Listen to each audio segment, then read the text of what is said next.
Hello and welcome back to another episode of You Want to Do What. Today we've got Rob Shotton on. He's the co-founder of Looseheadz. Hi, Rob. Hello, how are we doing? Yeah, good mate. You? Yeah, very well. Thank you. Thanks for having me on. Oh, absolute pleasure. As we were saying just before we started this recording, me and Tom are both rugby players, so we think what you're doing is incredibly cool. And do you want to just tell us a quick bit about what you actually do? Yeah, of course. So I'm the one of the three co-founders of Looseheadz, and Looseheadz is a mental health charity, a rugby mental health charity. Our whole mission is to place a mental health lead into every rugby club in the world. And we're on a bit of a mission to normalise the conversation around mental health and ultimately tackle the stigma. So let's go way back to the beginning of your career. How did that start? What were you doing? Did you go to university? Yeah, so to take it all the way back, I think I always wanted to get into sport. I think it's important, to enjoy what you do. It's everyday life, isn't it? So you've got to enjoy what you do. So that was the first thing. I always knew I wanted to get into sport because it's a passion of mine. All the way through, school, I played rugby and football, and it was just something that I wanted to do. That's where I wanted to forge a career. So that's where it all started. And then I went to university. I did a business management degree. Kept my options wide open because I didn't quite know where I wanted to go, but I always knew I wanted to get into sport. And I think that's sort of where it started. And then I did the first 2 years of uni, and then I did a year out in industry, and that's where the sort of sport came in. I was looking for jobs in the sporting industry and something back home. So I went to university in Bristol. I'm originally from up north. I went to university in Bristol and went back up north for a year and worked for Macclesfield Town Football Club. And I worked in the commercial side there, but I got involved in, Macclesfield's not the biggest club in the world. I got involved in a whole host of activities, a whole host of different things. And the commercial manager actually left about a month and a half into my role there. So it was sort of everything was put on me, and it was my first proper job, I guess. And it was sort of a sink or swim. And I think I swam, learned quite a lot during that year. That's where it all started. And then went back to university, finished off my final year. And then 2 weeks after university, actually, I set up Looseheadz. Oh, wow. Is that quick? But it's only just become a full-time job. So only 2 months into being full-time with Looseheadz, and that was 5 years ago. Wow. So yeah, it wasn't sort of overnight, like you say. It wasn't as quick as people might think. But that 2 weeks after university, that's when we sort of had the conversation at the end of the bar, and that's where Looseheadz was born. And where was the drive for Looseheadz? Where did it sort of stem from? Yeah, I think so. Just taking you back, so 5 years ago, it was all good rugby stories start in the bar, don't they? And this one does as well. So Looseheadz was born out of Wilmslow Rugby Club bar during the Lions tour of New Zealand in 2017, and it's three of us, me, my dad, and a good friend of ours, Dave, who, talking about our rugby stories, our rugby journeys, but more importantly, it was about the people that we'd met along the way. We'd all had mates that had what we described back then as a bit of a life wobble. Felt that we couldn't do anything positive for those mates other than say, that typical bloke thing, do you fancy another beer, mate? Which just doesn't really help. Paints over the cracks, and that impotence drove us to form what is now Looseheadz. It was, like I say this all the time, it was a germ of an idea back then, and we didn't really know what we were doing or where we were going to take it, or whether it was going to work. But the more we sort of looked into it, we realized that there wasn't much going on in this space, and we wanted to be good Samaritans and not bad ones. We didn't want to cross on the other side of the road, and we wanted to help. And why do you think it sort of was born out of rugby? Is that because that was just your personal sporting background, or do you think it's maybe a good environment to start having these conversations in? Yeah, I think initially, you're spot on. I think it's because it's our sport. We can eat, breathe, sleep, talk about rugby until the cows come home. It's our sport. It's what we know. It's what we love. It's what we indulge in most of the time. But I think on top of that, I think rugby, like you say, is that sport that's got the togetherness, the camaraderie, the clubhouse feel. You walk into any clubhouse in the world, you've instantly got 40 new mates, and it's got, you know, the community, the community feel. You know, we want to place. I've mentioned it before, but we want to place a mental health lead into every rugby club in the world.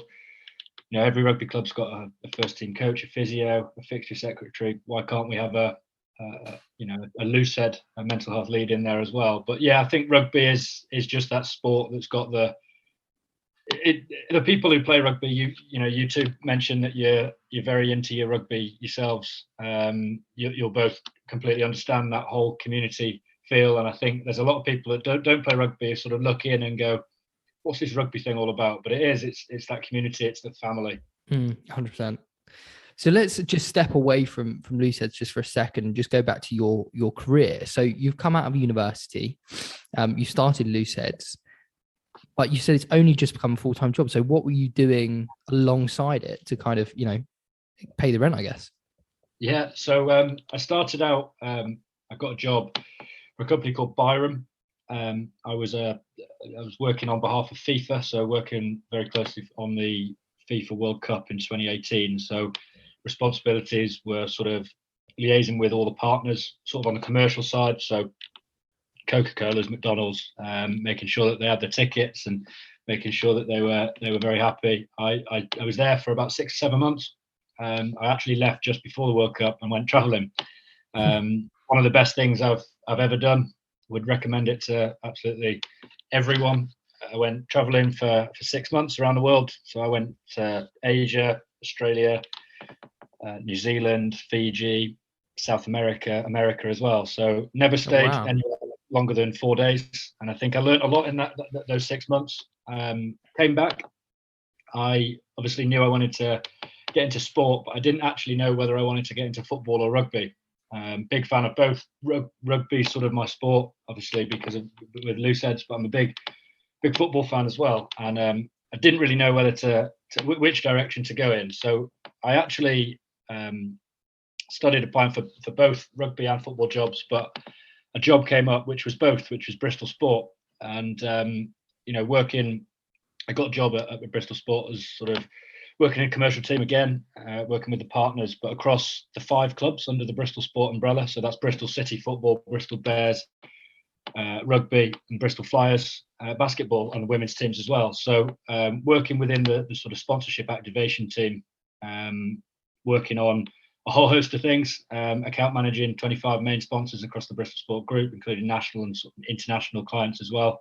Wow. Working very closely with Premiership Rugby and EFL, and you know, just chucked myself into that for 3.5 years. Learned a lot, and then yeah, of course, in the last couple of months, I've taken that big, scary leap of faith into full-time Looseheadz. So yeah, that's sort of my journey from the end of university to where I am now.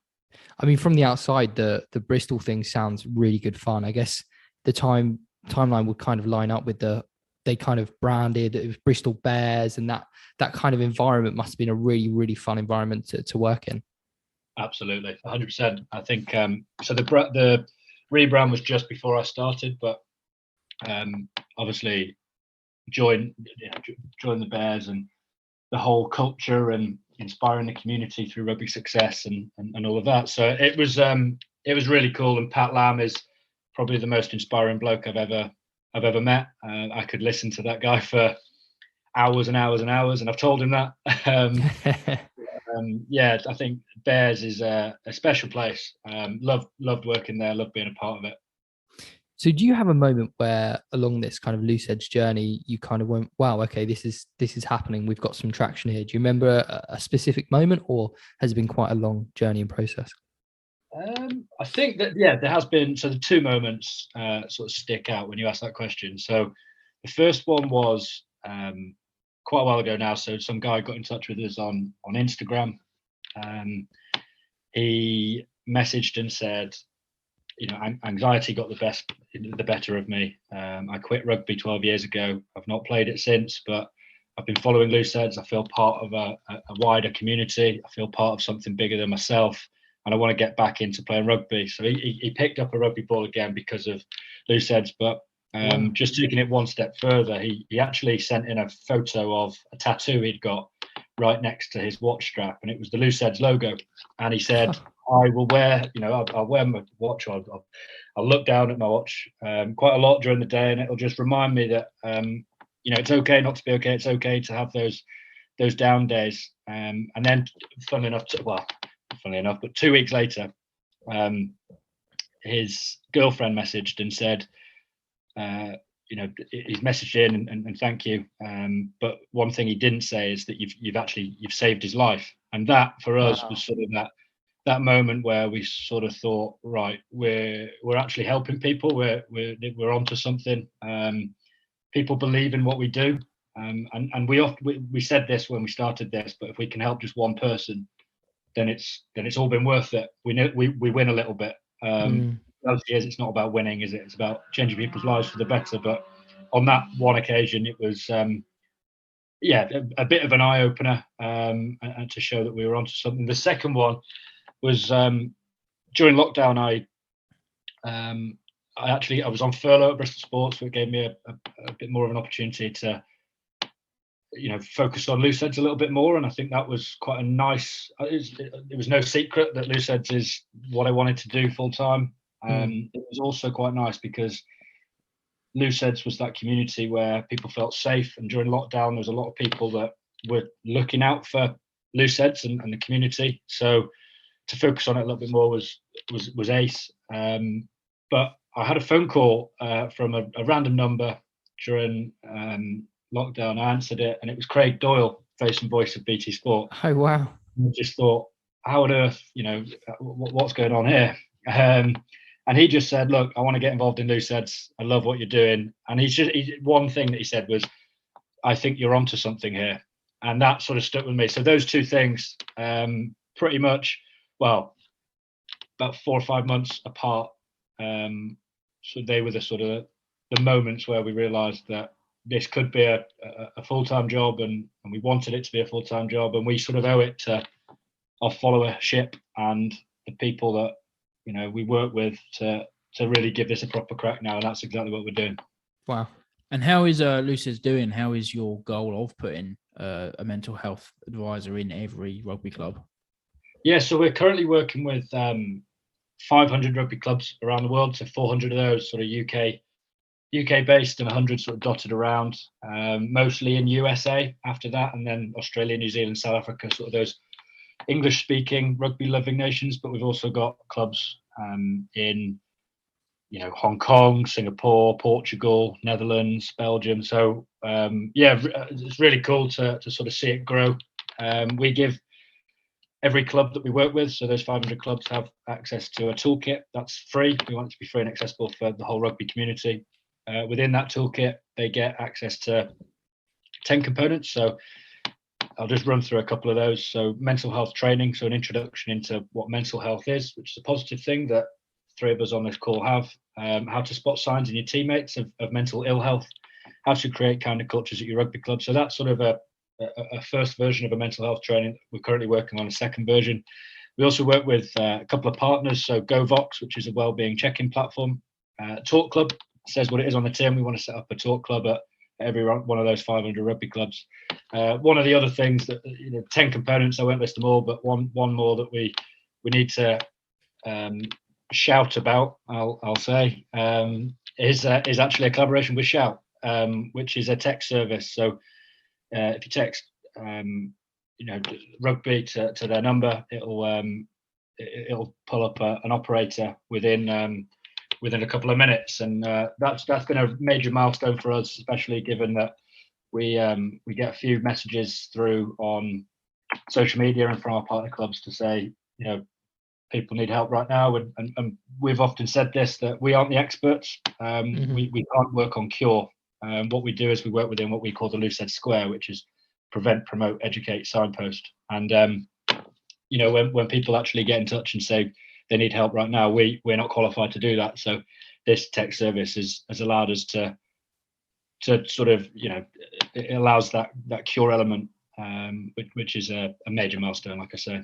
But no, in answer to your question, really well. Obviously, 500 isn't every club in the world, so it's important to fall in love with the whole process of placing a mental health lead in every single one of those clubs. We'll never get there, but we can give it a good crack. So I think people listening to this, obviously, this is all about careers, and I think what you're doing is incredibly cool. And I think this will only, people of our generation, younger, mental health is more and more of a thing, thankfully. But somebody starting something like this and growing it, have you got any advice for anybody sort of stepping into the world of mental health charity? Cool. What a question! What a question! I think four things for us. Sort of our core behaviors, I think. And if I just run through those, I guess they're sort of what we live and breathe every day that we sort of run Looseheadz. But the first one is crawl, walk, sprint. So everything that we do, we don't go into it straight away. We sort of crawl, make sure that it works. We then walk, and then we sprint. If it is working, so that's probably one of the first things I'd sort of say. It's something that's sort of got us to where we are today. Not leap into anything at 100 miles an hour. The second one, in contrast, is JFDI, which is just. I'll let you figure out that second word. So perfect is the enemy of done. So if something is not quite there but it's ready to go, I think just get it out there. If you're, again, same goes for if you're sort of umming and ahhing over setting something up, I think just go for it. Perfect is the enemy of done. You don't have to be absolutely 100% ready. Just chuck yourself into it and things will fall into place. The third thing is business unusual. I think one of the things that we often say, who set up a company to give away money? But also it's that whole thing about always doing the right thing. There's things that have popped up at Looseheadz where we could go one or two ways, but it's always about picking the right thing, especially as a mental health charity. And the fourth thing is that whole coming back to the importance of community, and community is at the heart of everything that we do. We're three guys that set Looseheadz up, but it's not about us. It's about us in terms of the wider sense of the word us. It's about the rugby community. It's about everyone. Looseheadz, just like rugby is for everyone, we say that Looseheadz is for everyone, and the direction of Looseheadz is not necessarily about us, the three of us. It's about where everyone else wants this organisation to go. So as this space evolves, there's going to be jobs in different charities in mental health spaces, and you've only just gone full time at Looseheadz, so it's kind of an unfair question. But as the company grows, what kind of jobs do you foresee being at Looseheadz and companies similar to yours in the mental health space? And then what kind of qualities do people need to succeed in those roles? Yeah, I think, like I say, it won't be just yet, but hopefully as we grow, we 100% we want to grow the team as well. I think there's a few different areas of the business. So one of those is someone who can go out and sort of deliver conversations, deliver talks to the 500 clubs. So feet on the ground is obviously at the moment, because we're three guys and we're trying to reach every rugby club in the world. We've tried to keep everything sort of online, but we would like to leave a legacy as well at clubs and sort of go in and visit. So someone who can sort of deliver chats at rugby clubs up and down the country, and obviously further afield at some point as well. I think it's important it's content, isn't it? So someone who can go out and film, and we've often talked about that. So a videographer, photographer, someone that can sort of capture everything that we're doing, because it's important to tell that story. It's all about storytelling and story doing, isn't it? So those are the two areas of focus as well. I think as we grow as well, we'd love to have Looseheadz advocates. So in each region, someone who sort of looks after the clubs in that region, that area. We'd love to have that central sort of Looseheadz contact. There's only so much that the three of us can do. So having sort of those Looseheadz advocates is key as well. But yeah, that's sort of three areas that we've spoken about. As we grow, I'm sure there'll be lots of areas that will pop up. And then just to answer the second part of your question there, I think most people that hire anyone, will say exactly the same thing. But 70%, 80%, 90% of an interview is all about finding out what the person is like, whether they'd fit into the culture and get on with the team, as well as whether they're keen and do they have the appetite for the job. It's not necessarily about do they have the qualifications. Obviously, that's important, but I think it's more about the person, the actual individual. It's that old Jim Collins concept, isn't it, of getting the right people on the bus and then getting them into the right positions, and equally the wrong people off the bus. But it's all about hiring people that have the appetite for the job, but allowing people the freedom. So get good people on board and setting them free. I think that's quite important. Some of the things that we look for in ambassadors. So we have 30 top flight ambassadors, across top flight rugby, across the Premiership, across MLR, across United Rugby Championship, and worldwide. Something we look for in ambassadors, and I think it would be exactly the same for if and when we get to the point where we can look to expand the team at Looseheadz. But just a list here is be humble, be approachable, be keen and enthusiastic, be a good person, be kind, be up for a laugh, and have rugbiness. They're some of the things that we speak about when we look for new ambassadors. So I think it's exactly the same for that. Great answer. And what would you say has been the biggest positive you've taken away from this whole journey and starting it all? Biggest positive. I think for me, it's before, when I was growing up, I probably didn't hear the term mental health until later on in school. I didn't hear about it at all. So, and now it's becoming a bit more of a normal conversation. Everyone's at least heard of the term. Whether they like the term or not, I don't know. It's our job to sort of break down that stigma. What we do is we talk about mental fitness. So sort of change the dialogue to keep it quite positive. So just to put that into context, mental fitness, just like physical fitness, you go to a gym to get fit, but you keep going to stay fit. So mental fitness, we work on ourselves to get in a better headspace, but it's a continual cycle. And sort of using that dialogue, that whole conversation around mental fitness is quite important. So I think that's one of the things that I've learned. I think without Looseheadz and it being, as I mentioned it before, but it's a learning curve with mental health and mental fitness, and I'm still learning. And I think that's probably the biggest positive, because I think I've taken away things that can, one, help me, and my mental health is good at the moment. So it's working on myself and my mental fitness, but it's also checking in on mates and making sure that I'm carrying on that conversation, and every opportunity I'm talking about it. So I think without Looseheadz, I probably wouldn't have done that. So I think that's probably the biggest positive to me and the people I know, and my family, my friends, and checking in on them. So that's probably that. On the flip side of that, what have been some of the biggest challenges you've faced on this journey so far? Good question. I'm not sure. I've enjoyed most of it. Probably 95% of it I've enjoyed.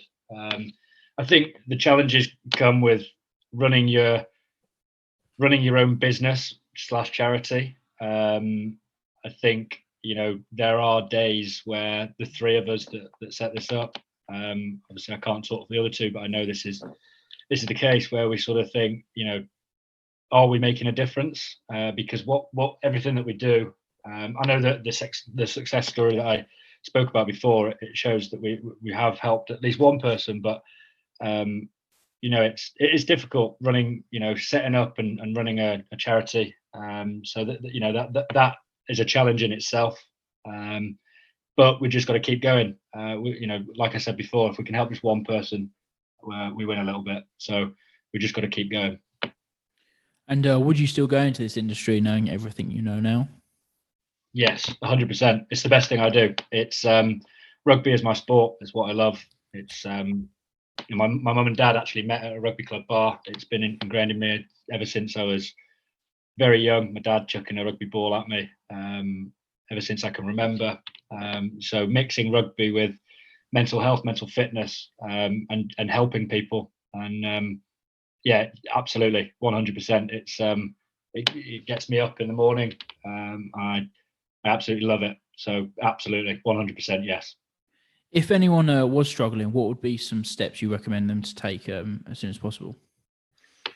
I think everyone's different, but I think talking is probably the main one. I think we had an interview with Rocky Clark, Craig Doyle, and Caden Murley on Friday, and we asked the same question to them, and all three of them answered with the exact same thing, and that's what I'm answering with, and it's talking. It is the most difficult step, but it's actually the easiest as well, because once you've done it, you feel so much better for yourself, and the people that you talk, whether it's your friends, your family, your close support network, they all want to help you. They all want to be there for you. So I think that's my biggest advice. It's talk. Well, Rob, thank you so much for taking the time to come and chat to us. I think what you're doing is really, really cool, and I wish you the best of luck with it all. Thank you very much for having me. Really appreciate it. Pleasure. Thank you. Thank you so much. Where can people find you and Looseheadz and everything related? Yeah, so we're Looseheadz with a Z because we think we're cool, but in reality we're not actually that cool. But it's looseheadz.co.uk. That's the website, and it's at Looseheadz on all social media platforms. And I mean, if any rugby fan, volunteer player is listening into this, we'd love to get your club signed up to the partnership program. All information on the website. But yeah, that's us. Brilliant. Thanks, Rob. Thank you.